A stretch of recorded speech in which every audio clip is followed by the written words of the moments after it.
my friends. Welcome to your tarot reading and your what you need to know for the new moon in Gemini coming up on June 6th. My name is Natasha, also known as Nurse Natasha. If you're new here, welcome. If you're old here, welcome back. This is a collective reading, so I put out the intention that this reaches the collective, and congratulations if you made it here, you're part of the collective. So this message found its way to you. I'm going to tell you what you need to know about this new moon in Gemini that is coming up on June 6th, and then we're going to check in with the energy around this new moon with the tarot. So already we have at the bottom of the deck the Two of Cups lurking, and it's funny because in my notes for this new moon in Gemini, I literally wrote Two of Cups. It's Two of Cups energy. And the reason being for that is in the tarot, Gemini is actually ruled by the Lovers, and the baby card to the Lovers is the Two of Cups. Now the Two of Cups is cup, so it is water, and Gemini is air. However, in this case, the Two of Cups is a card of flirty communication, connection. Like, it doesn't necessarily have to be a relationship. It can just be you connecting with a friend or friends, or just going out and kind of making new connections. That's what the Two of Cups is all about, and that is what this new moon in Gemini energy is all about. So we know new moons are about manifesting. We know new moons are about setting goals, setting intentions. It's the start of a new moon cycle. What do you want to do during this moon cycle? Set your goals and intentions around that. And then with the sign it is in Gemini, Gemini is an air sign. We also have Mercury, Venus, and Jupiter also in Gemini, so that's a Gemini energy, and the sun.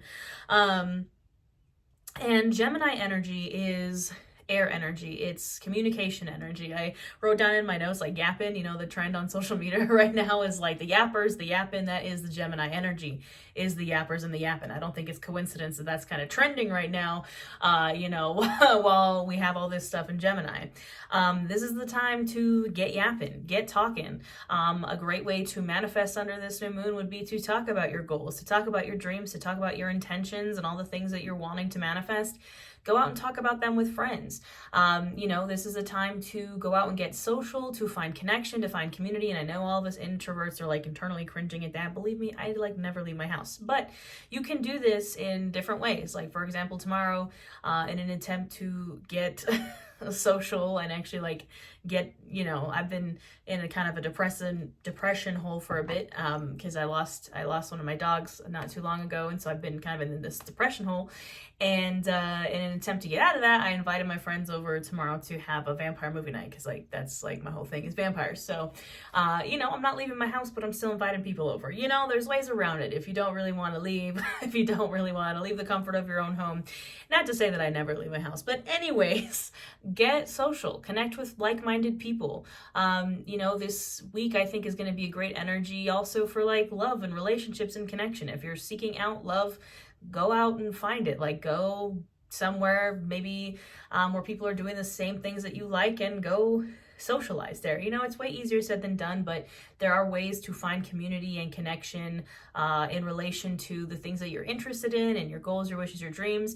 Find other people that are on the same wavelength as you and doing the same thing as you. Gemini, like I said in the tarot, rules the Lovers. Now the Lovers, we all obviously always see as a card of love. So again, kind of good energy for love this week, but the Lovers can also signify a choice. It also signifies duality. The Lovers in the tarot, the exact opposite card is the Devil, and Gemini is all about duality, right? Gemini is the twins. It's the light and dark, love and hate, life and death. It is duality, it is balance, and that is also heavy Gemini energy as well. Gemini in the body rules our vocal cords, our lungs, our breath, our arms, our shoulders. It's because of its dual nature, Gemini rules all the things that we have two of in the upper body. So again, like lungs, arms, shoulders, all that jazz. And if you'd like to tap into the more physical energy of Gemini, I do have a full free yoga class that taps into that energy here on my channel as well. I put out one for every new moon and full moon.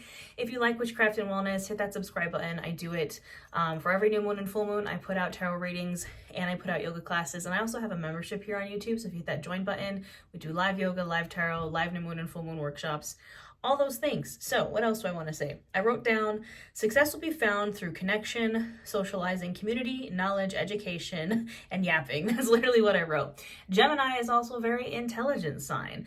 The air signs in the tarot are swords, which is the mind and intellect. There's also kind of heavy swords energy around this, like King of Swords, Page of Swords. If you watch my reading for the week, every week I do like an astrological forecast energy reading and a yoga class. The kind of main theme was the Page of Swords, which is again going out, seeking adventure, you know, swords energy, air energy, all that jazz. So that's pretty much all I want to say about that. We're going to get into the tarot and see what is going to come up. Now, I chose my most rainbowy deck for Pride. Happy Pride, my friends. So this is the Mystic Mondays deck, super rainbowy. I also chose, we're going to use the Buffy the Vampire Slayer tarot to clarify afterwards. And then I also chose this Threads of the Fate deck because it is also like holographic rainbowy. And Threads of Fate is very, I believe it's queer created, but it's a really awesome company that produces some really wonderful decks. This one is the, let's see, I have the box right here. What is this one called? Yeah, Threads of Fate Oracle Ascendant Edition, and then I have a ton of decks from them. Like, I have like every deck they've ever made. I really love the Illuminator's Amulet one as well. This is kind of like a magic 8-ball. And they have tarot decks as well that are gender neutral, which is pretty cool. So instead of like the Emperor and the Empress, there are gender neutral cards. But yeah, I'm not sponsored by them. This video isn't sponsored by them. I just wanted to share because those are some of my favorite decks. And then also the Mystic Mondays deck is super rainbowy too. So that being said, let's get on into it. I just know some people ask what decks I use, and I chose my decks intentionally for Pride. So we're getting very rainbowy up in here today, friends. So what do we need to know for the new moon in Gemini coming up on June 6th?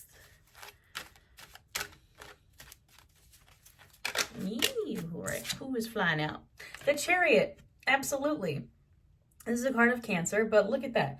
Look at that person in that chariot. They are free. They are taken off kind of into the sun in this card. But the Chariot is a card of rapid forward movement. The Chariot is a card of like going out, going to a new place, putting yourself out there. Like if you have been feeling stagnant, which I know a lot of us have been feeling collectively, I've definitely felt the energy shift. You know, we just shifted from a lot of things in Taurus to a lot of things in Gemini. That's going from a very heavy grounded earth energy to a very ungrounded air energy. And the Chariot is like, let's go. Like that audio that's trending on TikTok, like, let's fucking go.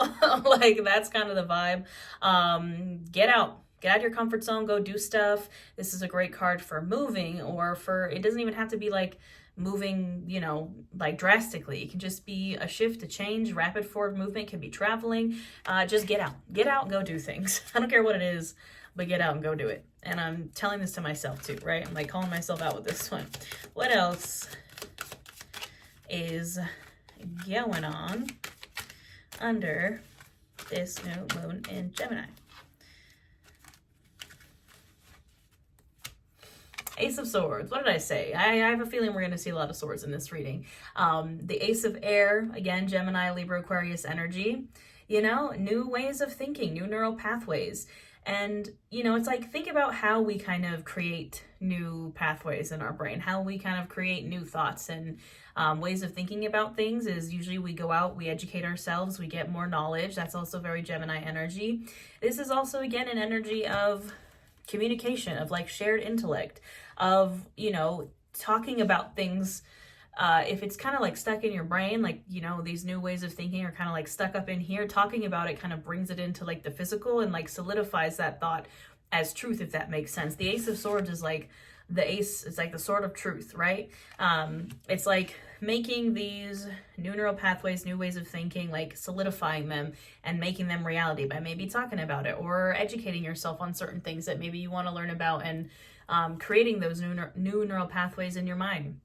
Reading, right? Like reading kind of sparks those like synapses in the brain. It kind of like sends, you know, creates new thoughts and things. Like a great card for educating, reading, learning, writing, all that jazz for sure. Queen of Pentacles, but we're still saying grounded. You know, we still have I believe a couple planets in Taurus, at least one planet in Taurus, I can't remember, but staying grounded, staying resourceful. You know, the Queen of Pentacles is the queen of the home and hearth and the queen of resources.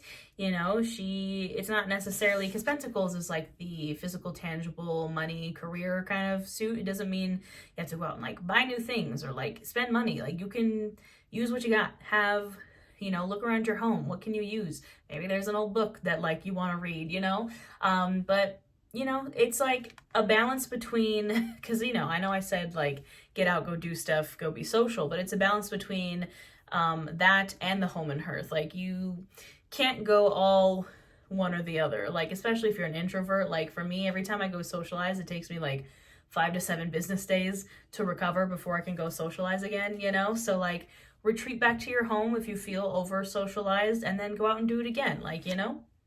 King of Pentacles. Look, we have the Queen and King of Pentacles here now. A lovely pairing of Earth here. And the King of Pentacles is the big daddy boss. He is abundant and successful because he put systems in place to keep him that way. It's a very, I don't want to say low effort abundance, because it's not. It's like the effort of putting systems and foundations and stability and things that kind of generate abundance. Like he sets himself up for success, basically. You know, if you're gonna go out and like do all these things and like put yourself out there and go have fun and like party hard, you know what I mean? Like play hard, you also have to work hard. I think there's a balance between those two things as well. Nine of Wands, you know, it's like the final stretch, right? The Nine of Wands is like the final countdown. I always say it's the almost there card. It reminds me of the song Almost There from Princess and the Frog. That's kind of the vibe that it gives me. And it's like we're almost there. And it's almost like we don't want to stop going. Like, maybe this is just a me energy, but it's like when I think about like taking time to like go have fun and like go out and do things, go out and socialize, for me, I'm like, well, I don't want to take time off work because I'm a small business. I got to work, right? And it's like because we feel like we're so close to like our goal or whatever it is we're working towards, we're like, I don't want to stop now. I don't want to stop the momentum now. And believe me, it's hard. Like my forward movement and my momentum came to a screeching halt a couple weeks ago when my dog passed away. And that's exactly kind of why I was like putting off taking a break, because I knew that if I like stopped, it would be hard to get myself going again. But I have gotten myself going again. You know, it takes time and it takes healing. But I feel like because we feel like we're almost there, we're like, I don't want to take a break. Like if I did get distracted, I don't want to get distracted. It's not about getting distracted. It's about having balance. Again, that duality, like work hard, play hard. You can't just work because you will burn out. And the card that comes after the Nine of Wands is the Ten of Wands, which is the card of burnout. Like, don't do that. It's okay to take a break. It's okay to have some fun, right? Seven of Wands, yeah, but again, we feel like we're on the defensive. We feel like we have to defend our victory. The Seven of Wands comes after the Six of Wands, which is a card of victory and like kind of coming back successful. And then the Seven of Wands is like, you can see she's like on the defensive, and it's like we feel like we have to defend our place at the top of the mountain. We have to defend our victory, and we can't let our guard down, because then all these other wands are like going to come for us. But it's not about letting your guard down. It's about, you know, keeping yourself functioning. You can't just work all the time. Calling myself out again with this one. The High Priestess, trust your intuition, you know, and this is also a very like balanced kind of duality. High Priestess, you can see she has the things in like either hand. The High Priestess is, you can also see she has that third eye is very open right there. You know, she trusts her gut, she trusts her intuition. You know when you're nearing burnout, you know when you like actually have to maybe go out and like have some fun. I don't know about y'all, but like I can feel like if I haven't left my house in like a couple weeks, I'm like going stir crazy. And it's like, trust your gut, trust your intuition. You know when you're working too hard, you know when you're playing too hard, and just listen to that voice to help keep you balanced. So all right, we're going to clarify with the Buffy the Vampire Slayer tarot. We have the Knight of Scythes, or the Knight of Swords. I believe that's Glory at the bottom of the deck. And the Knight of Swords is the Knight of Air, the lightning pony. He is the fastest moving knight in the tarot. He's like charging forward ahead. It is kind of a little bit chaotic and a little bit reckless energy, but again, it's at like charging forward. You know, we had the Chariot to start this reading off. It's at like charging forward, getting out there, putting yourself out there, going and doing stuff. Again, the Knight of Swords can be kind of a little bit reckless, but you know, when we've been maybe cooped up and just working or like not doing anything fun for a while, sometimes you need that little like burst, that little burst of energy. All right, what else do we need to know for this new moon in Gemini? And there's the Lovers at the bottom of the deck, and it's Tara and Willow. I believe from the Once More with Feeling episode, because I can tell by their outfits because I've seen that episode 900 billion times. But it's the Lovers, the card of Gemini. Again, a card of love, great card for relationships, but also a card of duality, but also a card of like making a choice, choosing a path and going down it, you know, and that you're supported, and to focus on love, to move from a place of love for sure. Who is this? Six of Swords. Oh, and came out with, the cards are like stuck together. We have the Six of Swords and the Knight of Chalices, or the Knight of Cups, which is William, or Spike, before he became Spike, which is funny because the Knight of Cups is the Knight of Love, and Spike, before he became Spike, was like a hopeless romantic poet who like had unrequited love. I think these cards are so intentional. Like, whoever made this deck, I salute you, because a lot of the times with fandom decks, the minor arcana aren't really anything, but all of the minor arcana, even in this deck, are very intentional. So we have the Six of Swords, who is, I believe, Oz turning into a werewolf, and then the Knight of Chalices, who is William, before he was Spike. And the Six of Swords, I think it's interesting that they put a werewolf on this card, because the Six of Swords is also a card of kind of transformation. It's moving on, it's letting go. Usually the Six of Swords, somebody's getting in a boat and moving on to calmer shores. Like it's very kind of the Chariot energy, like going somewhere else, moving somewhere new, letting go, release. Like, it is a transformation in a way. And then the Knight of Cups is moving towards what you love. All knights are on a mission, and the Knight of Cups is on a mission of love. And there is the Page of Scythes, the Page of Swords. I kind of mentioned the Page of Swords earlier. That card did come up in the weekly reading as kind of like the main theme. And the Page of Swords is a card of going on adventure, of like going and doing new things, of like charging forward ahead with that new way of thinking, with kind of a fresh, clear mind, you know. I enjoy that energy. The Swords energy is a little foreign to me because I don't really have too many air sign placements. I think I have one, which is something in Aquarius. I'm pretty sure that's the only air sign placement I have. So I don't have a lot of air. I don't have any Gemini placements or Libra placements or anything. So the air energy is kind of foreign to me. But I think sometimes we need that. We need that air, intellect, clear mind, a little bit chaotic, a little bit kind of ungrounded, but sometimes we need that energy. So let's get some major themes for this new moon from this Oracle deck. What are the major themes for this collective under the new moon in Gemini?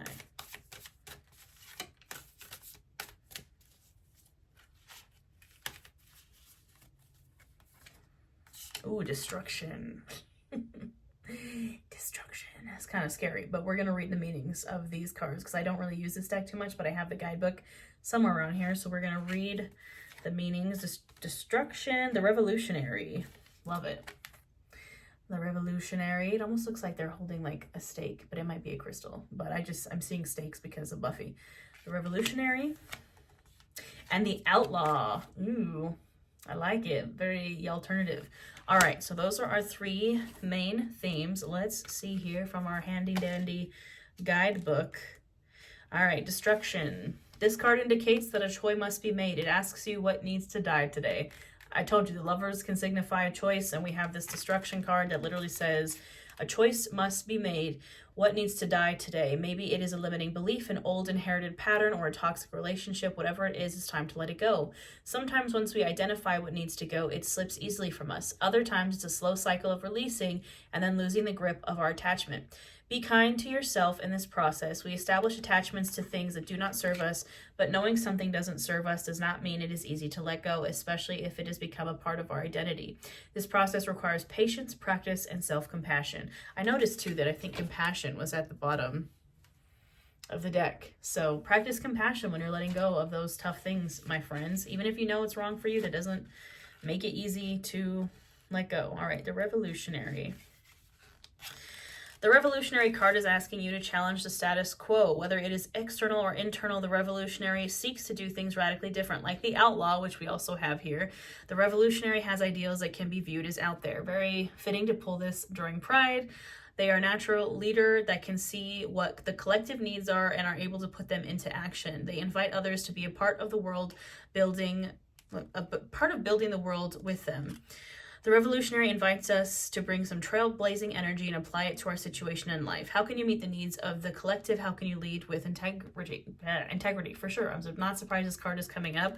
You know, we have pride, everything that is happening in Palestine. If, by the way, I do have a family that I'm supporting, I post about it on Instagram if you're interested. You know, but it's the concept of until all are free, none are free. And I believe that witchcraft and being spiritual is inherently activism. Like, you should probably be an activist if you consider yourself a witch, considering the history of the witch. Again, we have pride happening right now. You know, it's time to stand over what you believe in. This song, Fight for Your Right, keeps coming up in my brain in a lot of my readings, but it's like, that's kind of the vibes, the revolutionary vibes.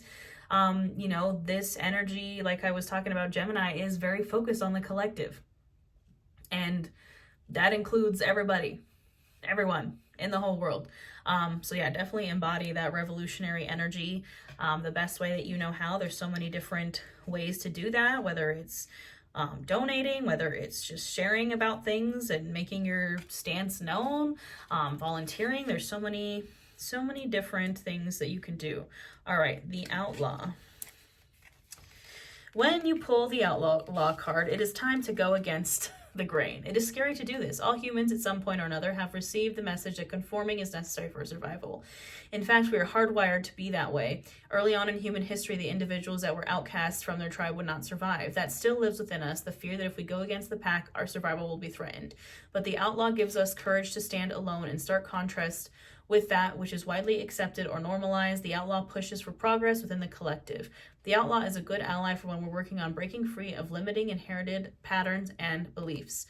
A balanced and healthy Outlaw lives by their own personal compass. They are honorable and live with integrity, but it may not be always how others perceive right and wrong. For example, they won't say stealing is bad no matter what. They will ask, why is it being done? What is it for? Absolutely. Again, similar to the revolutionary energy. Stand up for what you believe in, do what you think, what you know is right, even if it goes against the collective. And look, very fitting cards.